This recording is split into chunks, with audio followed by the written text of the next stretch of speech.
So let's look at your journey to Kirikiri. Okay, so General Gowon had already sent for me, put a plane and ironed my clothes, went to Oba of Benin, who even gave me a land, 100 by 100 feet at that time, as a gift for my gallantry. Do you still have your land? I have the document, but I've never been to the place up to today. So somebody must have built on it. Well, that again, I don't have any land in any of the GRAs in this country, in any part of this country that I served, even in Ilorin. You know. Anyway, to go back to General Gowon, so General Gowon has sent for me. But when I got there, it was like about 7 p.m. And he was at a meeting with the president of Togo, Yadema. And then they went to tell him that Alabi is here, so he told me to come in. Then if you see the way I marched there and banged my foot, I almost broke my back. Then he said, well, look, I'm at a meeting with Yadema, take him away. He just said, take him away. So, but I was tired and I slept in the Land Rover. And by the time I woke up, I was at Kirikiri. I was at the prison yard and I saw Kirikiri. The warders, everybody had come around. I was fighting them. I was 27 years old with karate, with neck chop. Everybody was holding their neck. I was fighting them until they overpowered me and they wanted to knock my head with their dungeon. And then Mr. Ifije, the warden commander there, the chief warder. You had grabbed him before. I was already kicking his balls. And then they said, all right, leave him, leave him, leave him. God came to hide him here. The war was going on. I said, God came to hide me in Kirikiri, did not hide me at Federal Palace to drink and dance.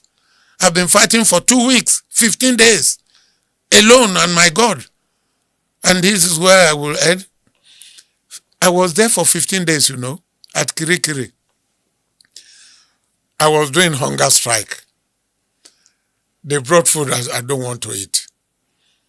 They brought the next day, I don't want to eat. When hungry catch me, I told them to go bring chop. What do you want? Pounded yam. What soup? Egusi soup. What meat? Go bring any meat. I want liver. They brought everything. Will you like to drink? Well, go bring water and beer. I never drank. And then some of the prisoners say, "Okay, ask for cigarette." But I didn't know which cigarette to ask for. So I said, bring cigarette, anyone, maybe bicycle. Then they said, no. Tell them Benson and Hedges. So when they brought bicycle, I tossed it to the prisoner and I said, Benson and Hedges is what I want next. And I want fish. They brought everything. They looked after me. You were not a smoking soldier. You know, I was not drinking. I was not smoking. And then on the 15th day, one Mr. Bakari came to interview me. And he said, all Nigerian troops had died at River Niger. Oh, those are all my soldiers. All my troops, they said, yes. And they had told General Gowon. So General Gowon then said, all Nigerian troops, they say all. What happened to Alabi Isama? They said, you told us to bring him. We brought him here. You said, take him away. We lock him up at Kirikiri. You lock Alabi Isama at Kirikiri. What did he do? But you told us to take him away. We could have shot him. What about Akinade? Akinade was looking for him. And so the two of them were not among the troops that died at Onitsha River. He just said, look, transfer Alabi Isama straight away to join Adekunle at Marine Commando, about to land at Calabar. The prison warder was right? You know, he was preaching to you there. Well, and then when they said I should kneel down for prayer, you need to see my hand wide open. Because you just realized you would have died in that river crossing. Yes. But how did they make such a blunder, crossing the River Niger that way? Again, the level of your knowledge on a subject is very important. That's why when we are discussing with people, especially students at the military college, you let him talk. That's the level of his knowledge. Then you will tell him why he shouldn't do that or why that was a good idea. You must let people talk so that you will know the level of their knowledge on the subject you are discussing with them.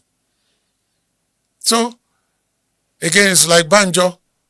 Why will you say Alabi Isama was going to be the only obstacle that will stop you from getting to Lagos? You will have arrived in Lagos. To be in the morning, the man will wake up and you, good morning, sir. They say, make I bring you to Enugu. That's all. You will capture as many as you want to capture. Because one of the biggest victories, yes, one of the biggest victories of the Biafran army during the war was the demolition of Nigerian soldiers during that River Niger crossing. Well, if you use the word demolition, what did they demolish? They killed the houses. The soldiers perished. Yeah, it's over. That was them crossing back after they had captured Benin, after they had captured the Midwest.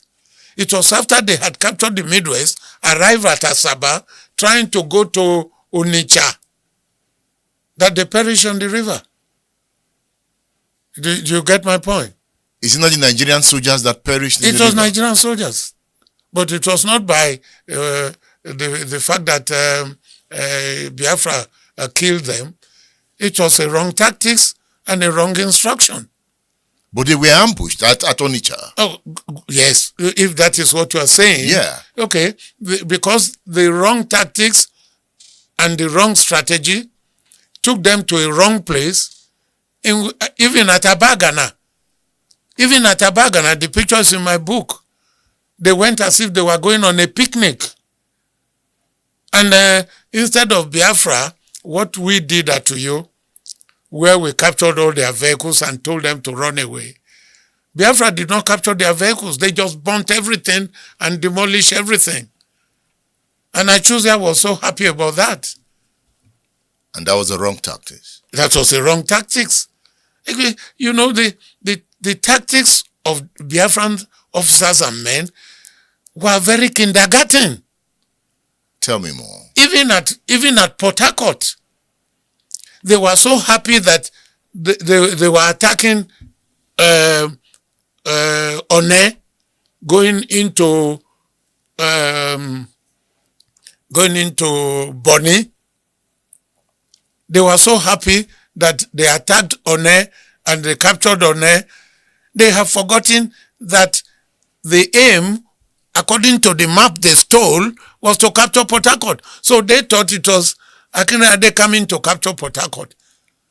And then they, of course, realized that with Opobo River, nobody can cross that river easily.